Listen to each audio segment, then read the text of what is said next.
Open your Bibles, if you would, to the book of Nehemiah. We're going to chapter 4. Nehemiah chapter 4. Some of you this morning, as you were filling out your contribution check to put into the basket, you put 2021 on the date line, didn't you? Yes, I know you did. I almost did. I caught myself just at the last moment. It's hard to believe that a new year is here before us. And as we have a new year before us, as we think about a new year, that comes with new hopes and new dreams and new opportunities. And people are talking about making a new person out of themselves and resolutions and all of that. And along with a new year, for our congregation at least, comes a new theme, a new focus for the year that we all want to gather our minds around and rally around as we think about some important topic from God's truth. And I confessed to you a month or two ago, as I was doing one of the theme lessons from last year, that last year's theme just didn't really go the way that I had hoped. And that wasn't because of any fault with the theme itself. It's just one of the other casualties of COVID. You know, personally, I feel at times, at least, that the last 2 years have been off. You know, we've all had plans and ideas and things that we wanted to pursue as individuals, as families, as a church family, and it just didn't work.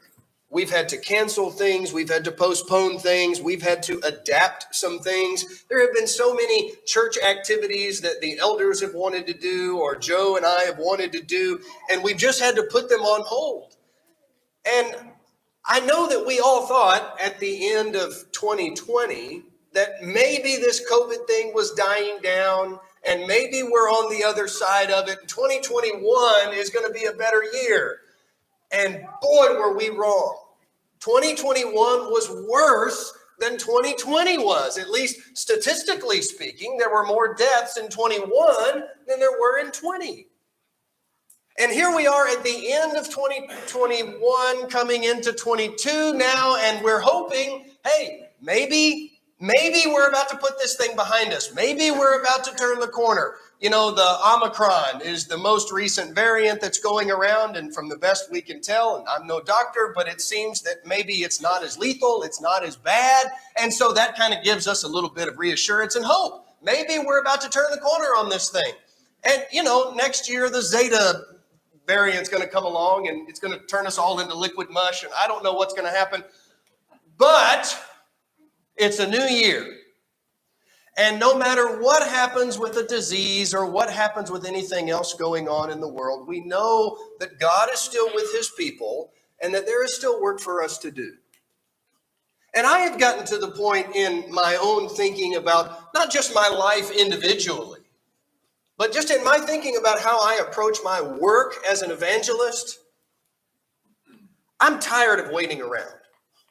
I'm tired of waiting for this thing to go away. I'm tired of sitting back and putting off and postponing and saying, no, can't do that. I'm not sure if I ought to go ahead with that. Folks, I'm done with that. It's a new year, and I'm going to do my work. And you say, well, Ben, you've been doing your work for 2 years. You and Joe have been preaching lessons and teaching. Yes, of course we have. But there are so many things that we've wanted to do that we've not been able to do. And I'm tired of that. I'm ready to get back to work. And I think our shepherds are too, and that's why they chose the theme that they did. It comes from Nehemiah chapter 4 and verse 6, where Nehemiah is building the walls of Jerusalem with God's people, and it says, we built the wall, and the whole wall was joined together to half its height, for the people had a mind to work. Now listen, I'm not saying that I should be careless or you should be careless or whatever, but I hope all of us are ready to work. I hope all of us are ready to get back to business. I know that we still have this thing out there, and I know that we don't know what's going to happen in the future. I understand that. But folks, that was true even before COVID, right? There were dangerous things out there, and none of us knew what was going to happen in the future, right? And yet we didn't just shut everything down and quit working for the Lord. And I don't want to do that anymore. I want to keep pushing. I want to keep going. We have had so many things that we've not been able to do. And I want to encourage us to do what Paul said in Philippians 3 and verse 13, where he said to forget what lies behind and reach forward to that which lies ahead. It's time for me to do that personally, and I hope that you're with me in thinking about that. Joe got us off to a great start last week when he talked about the work that we have in front of us. And there were three things that he talked about in his sermon last week that gave us a great jump start to get into the new year. We talked about in his lesson sharing our faith with others and reaching out to other people with the gospel. He talked about spending time with our brothers and sisters in this church family and interacting with one another and encouraging one another. And thirdly, he talked to us about leading our families in the right spiritual direction. Those are three wonderful things that all of us can be doing in this new year. And there are some things that the elders and Joe and I have plans and activities and things that we are going to roll out throughout the year that will support all three of those things that Joe talked about in his sermon last week. But let's think about these Jews in Nehemiah's time for a moment. They had a tremendous task before them. It was time to rebuild the walls of the city of Jerusalem. And you know, in a similar way, it's time for us to be rebuilding some walls, isn't it? The work of God in the world has to continue.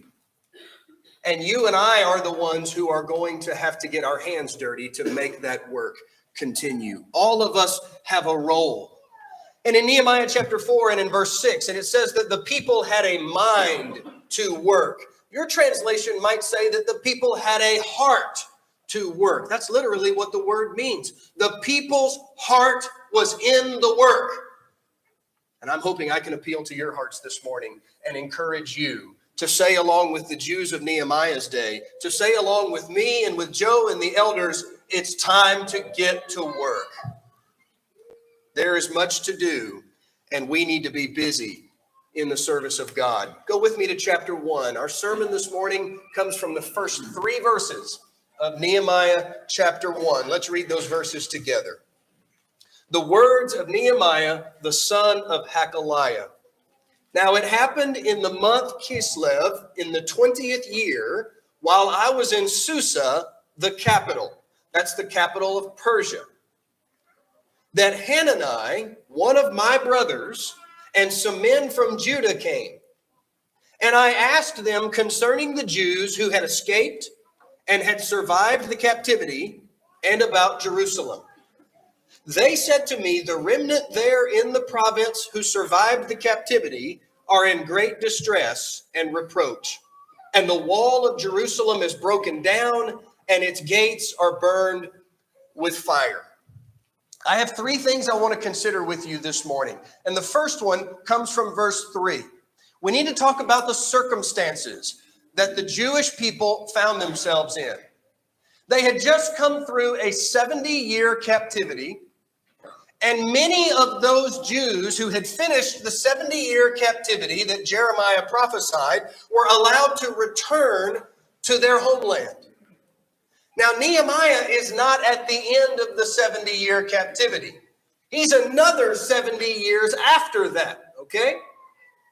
So the first return from captivity has already taken place, and Nehemiah is going to be a third wave of that. We'll talk about that more in just a second. But let's talk about Nehemiah's current circumstances. Look with me at verse 11. At the end of the verse, it says, I was the cupbearer to the king. Nehemiah is a Jew who is in the service of the Persian king Artaxerxes I. Nehemiah is his cupbearer. He is in the king's presence every day, sampling the fare that is being given to the king. He's doing that to make sure that there's not a coup underfoot, that someone's not trying to poison the king. And so Nehemiah is going to drink the king's wine and sample it first, and then sample the king's food and make sure he doesn't fall over dead in 10 minutes. If he does, let's not serve that to the king. This is a pretty important position in the ancient world. You say, well, it doesn't sound very important. It sounds like he's just a servant. And in a sense, he is. But he's an important servant. How many servants of the king do you think would get to see the king's face 3 times a day? In fact, if you go to Nehemiah chapter 2, you'll notice that the king notices that Nehemiah is very sad, and he asks him, why the long face? Why are you so sad? How many servants do you know of who serve the king, whom the king acknowledges their emotional distress? You see, Nehemiah is in a very close proximity and even relationship with Artaxerxes. And while in service to the king, Nehemiah's brother, I take it his blood brother, Hanani, mentioned in verse 2, along with some other men from Judah, come to Nehemiah. And he is told about the situation of the city. Verse 3 again, the people say, the remnant there in the province are in great distress and reproach. The people are depressed. They're discouraged. They're demoralized. They are not in a good place. And on top of that, he says, the walls of Jerusalem are broken down and they've been burned with fire. Well, let's talk about that for just a moment. Why is the city in ruins? Why are the walls broken down and burned with fire? What's going on here? Let's do a little bit of history together. I'm going to throw some dates at you. You don't have to remember all of these, although it'd be good for you to be able to do that. And the sermon outline this morning has been printed and it's out in the foyer. And if there's not enough copies for you, I'm going to email it out later this afternoon, Lord willing. And all these dates are on that outline, I think. Maybe they are. I don't remember. If they're not, listen carefully. Nebuchadnezzar, king of the Babylonians, came to Jerusalem on 3 occasions. The first time he came was in 605 BC. And he carried off some men captive back to Babylon to work in his service. Daniel and his friends were included in that first captivity. 597, 8 years later, Nebuchadnezzar came back. He did it again. In this captivity, he carried off Ezekiel. And in 586, he came back the third and the final time. And this was the devastating blow to Jerusalem. Everybody was either slaughtered or carried off into Babylonian captivity. Very few were left behind. The ones who were left behind had a city that had been sacked and burned and destroyed to enjoy.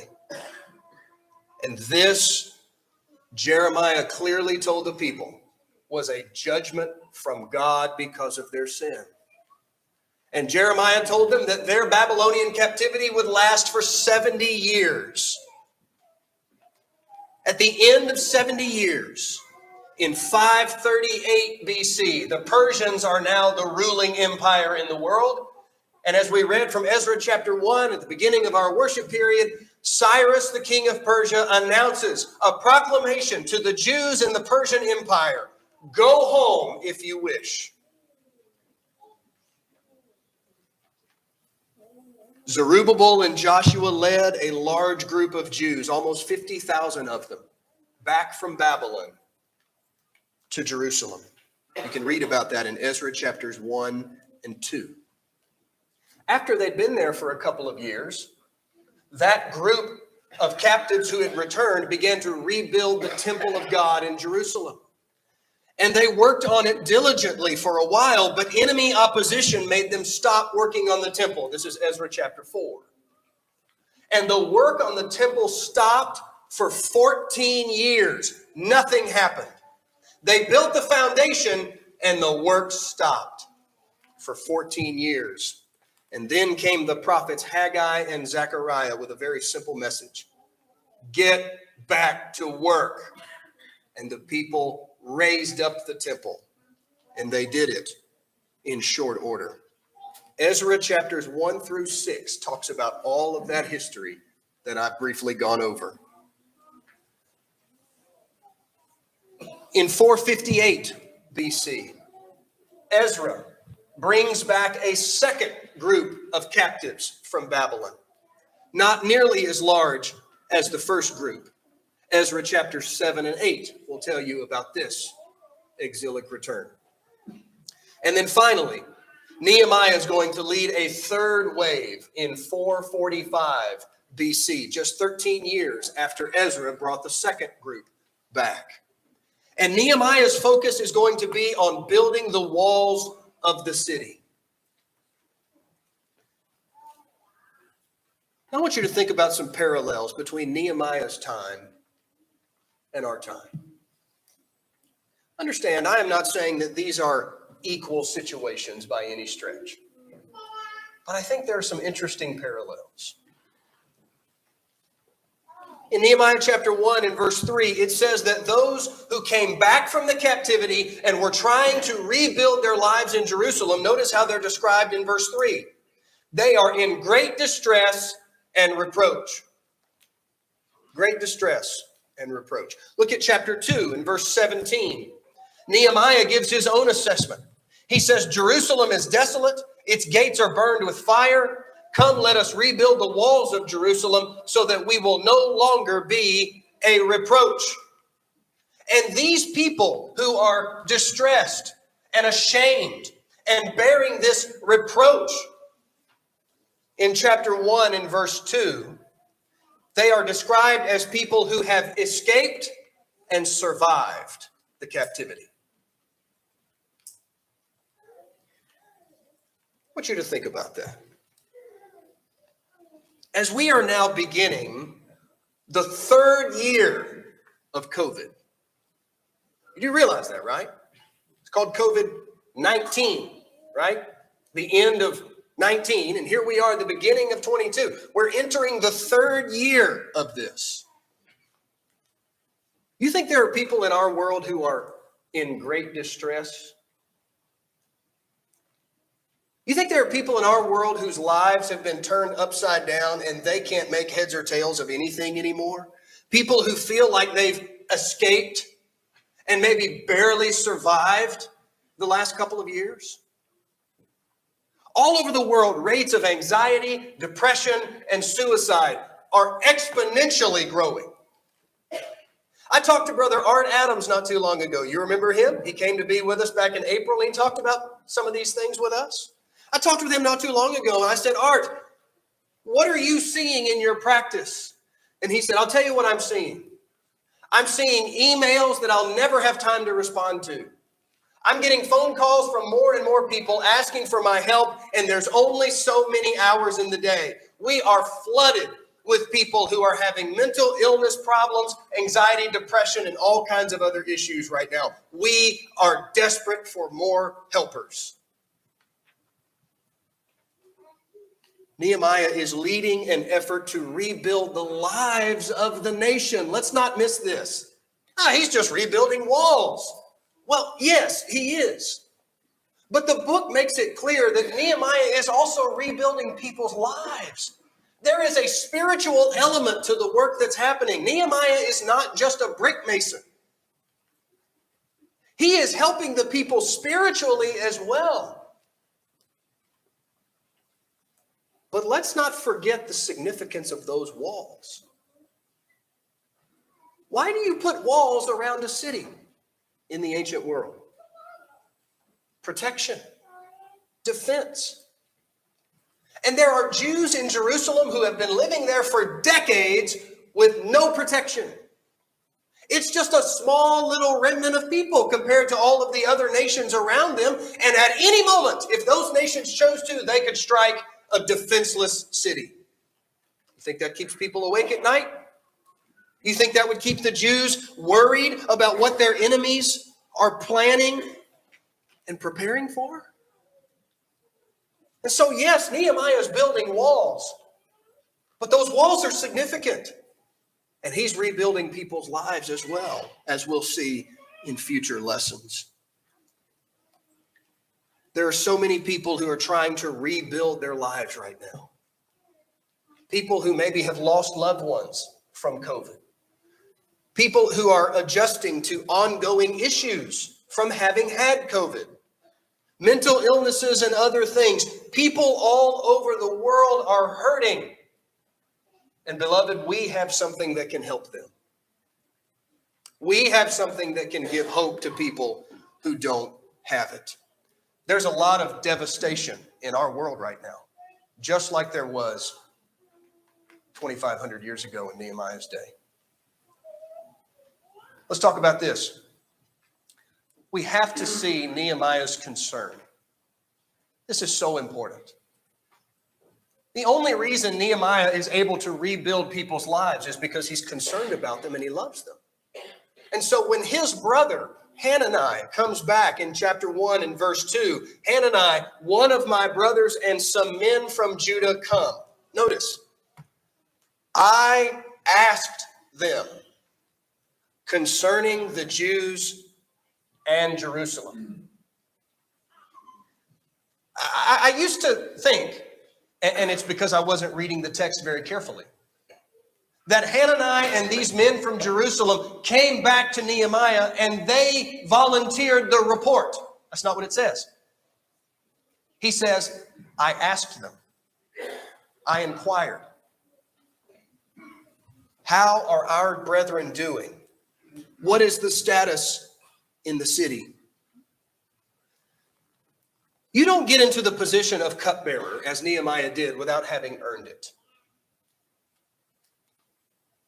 Just as Daniel was able to influence a pagan Nebuchadnezzar while serving in his court so many years before, Nehemiah is going to have influence over this Persian king.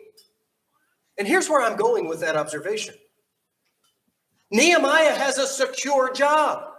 I mean, as long as there's no poison in the cup.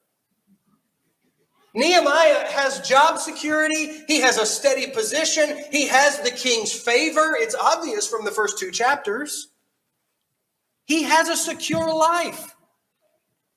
Why is he concerned about Jews who live 600 miles away who are in a miserable situation? What does that matter to him? And frankly, wouldn't it have been better for Nehemiah not to have asked? I mean, if he asks and he learns about their condition and their situation, then he might be obligated to somehow assist. And beloved, if we are true with ourselves, sometimes we don't ask because we don't want the task. You with me? But Nehemiah didn't do that. He wanted to know what's the status. And he wanted to know because he had a concerned heart. He wanted to know the truth of the situation, even if the truth was unpleasant. Go back to my dad's comments around the table this morning. Give me the truth, even if it hurts. So I want to encourage you in this new year, make it a priority to show and express concern for others. Obviously, we have concern for those whom we care about. And we certainly don't want to minimize that. We have concern for our families, our children, our siblings. We have concern for our church family, as we should.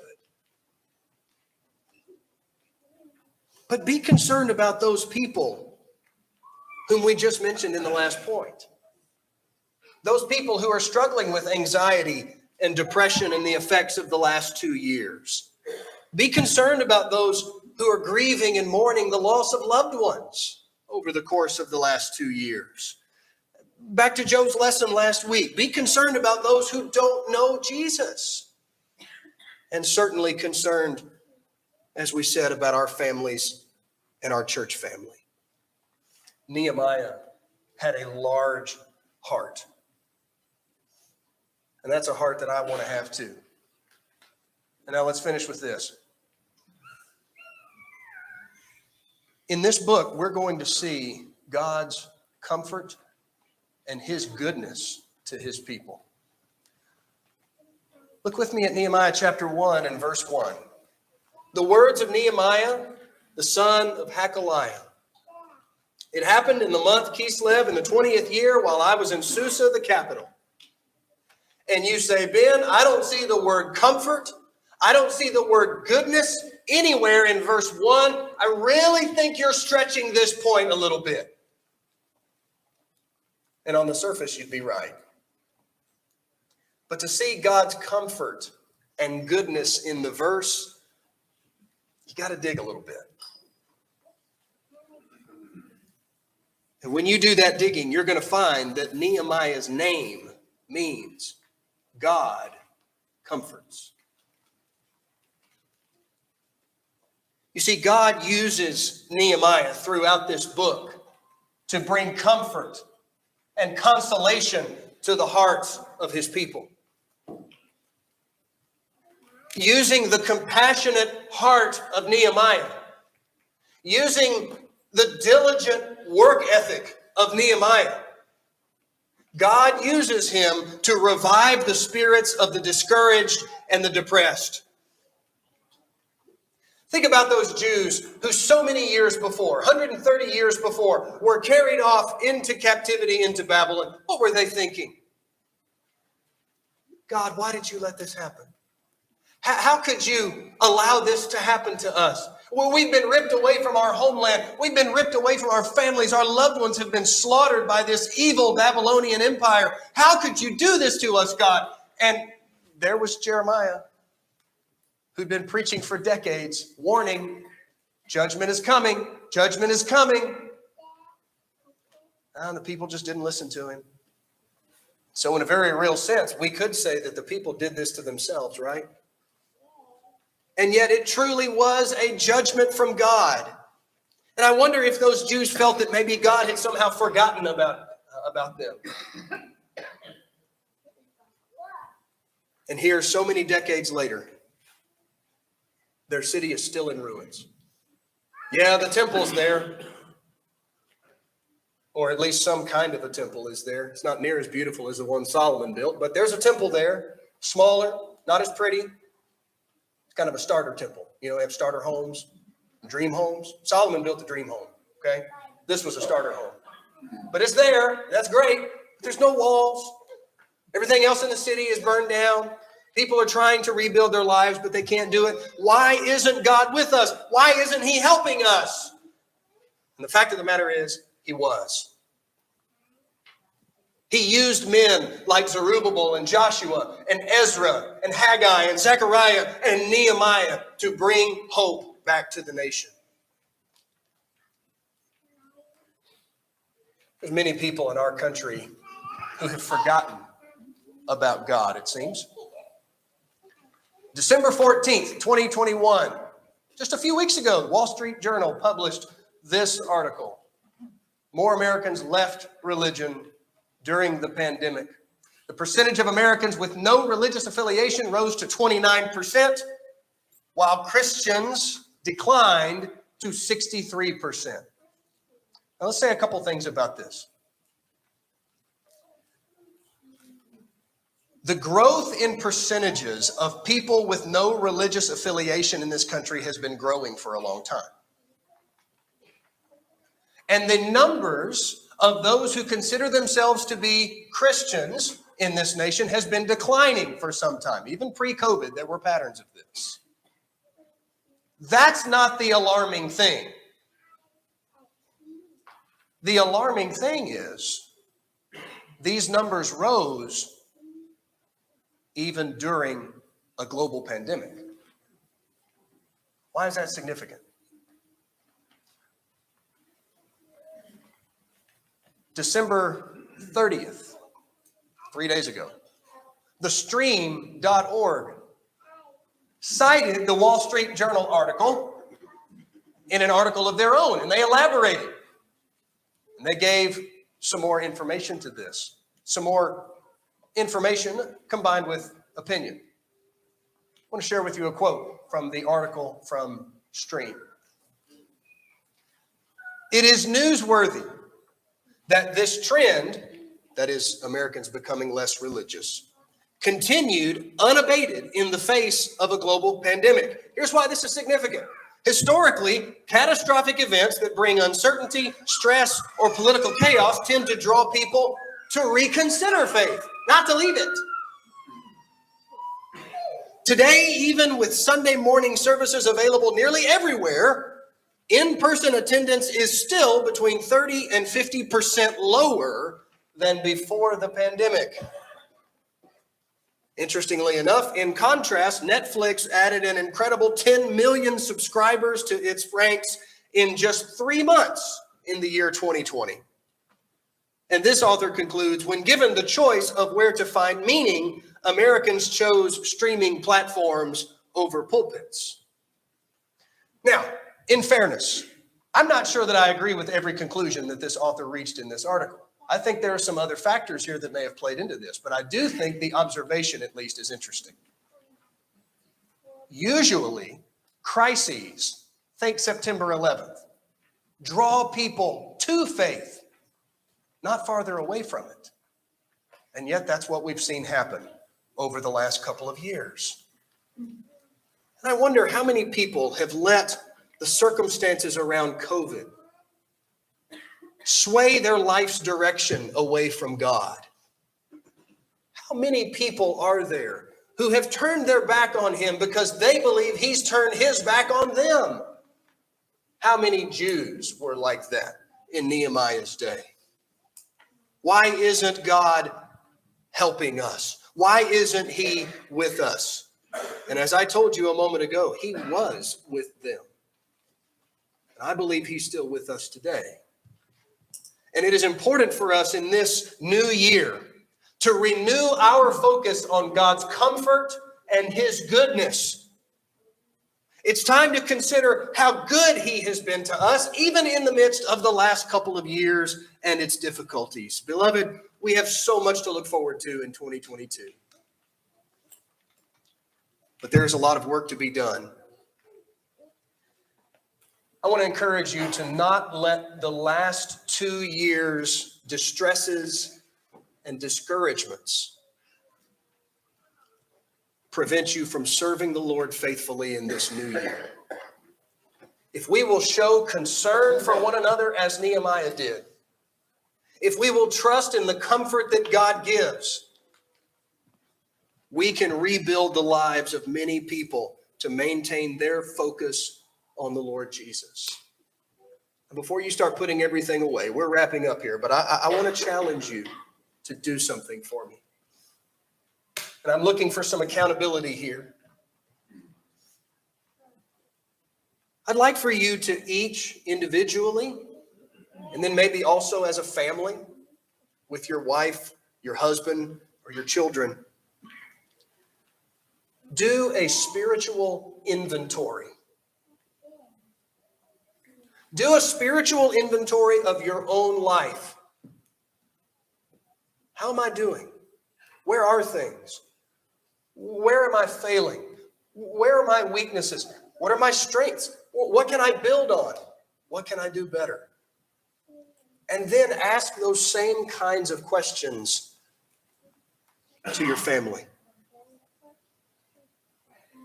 Can you find specific, actionable things that you can do this year to increase your work in the Lord's service?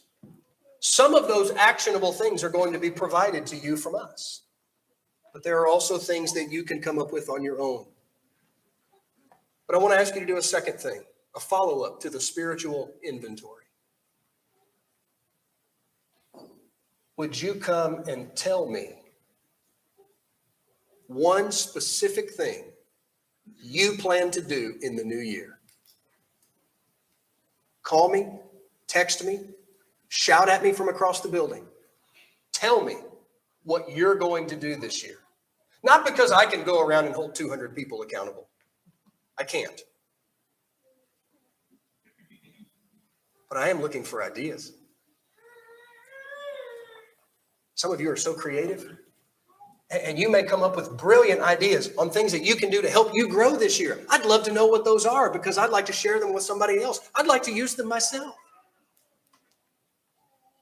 Talk to Joe. Talk to the elders. Here's one thing I'm doing in the new year to help me grow and to help me be more dedicated to the Lord's work. Something you can do this year to help you grow begins tomorrow. Did you pick up one of these daily Bible reading plans? We're starting the book of Job tomorrow, and we're going to be in the book of Job for 2 months. I'm so excited. I don't know if you've ever read Job before. A lot of people look at Job and they say, I'm not sure I'm going to make it. This is like swimming through Mississippi mud.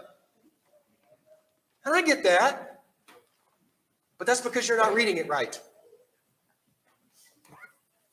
In addition to the Bible reading schedule, I've also provided you a flyer that has 4 questions that you need to have in your mind as you read the book of Job. Every day, with each chapter that you read, ask these questions and apply these questions to the specific chapter you're reading. It will help you read with greater purpose. It will help you read with greater understanding. Job is an immensely beautiful book. Don't miss it. We start tomorrow. 1 chapter a day, 5 days a week, Monday through Friday, only the days ending in Y.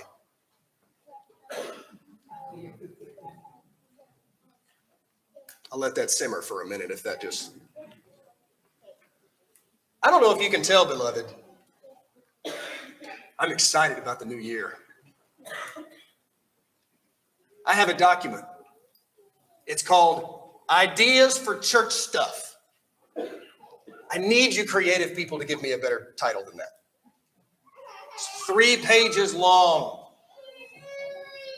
I'm ready to start marking some things off my list. I want to know what's on your list. Talk to me. Let's work together. Let's make this new year definitely better than the last 2 years. But let's make it our best year yet. Hope you're with me in that. I appreciate your attention this morning. We can help you this morning. It is a new year, folks. It is time for a fresh start in Jesus Christ. And if you are not his child, don't put it off. There is never a better time to serve the Lord than right now. It's so easy to put things off. That's why we do New Year's resolutions every year. Well, this year, I mean it. No, we don't, right? That's why we do this every 12 months. Don't put it off. Well, when I finish school, then I'll get serious about serving the Lord. Or when I meet a nice girl or a nice boy and we get married, then we'll both get serious about serving the Lord. You know, when I have a couple of kids, I'll start getting serious about serving the Lord. You know, I'm so busy at work. One of these days I'm going to retire. And when I have all that free time, I'm going to get serious about serving the Lord. Oh, really? No, you won't. You're just going to keep kicking the can down the road. Stop doing that. Make the decision today. Give your heart to him and serve him. We want to help you. We have a lot of people here who want to see you come to Christ, see you be faithful to him. And if we can help you this morning, please come right now as we stand and sing together.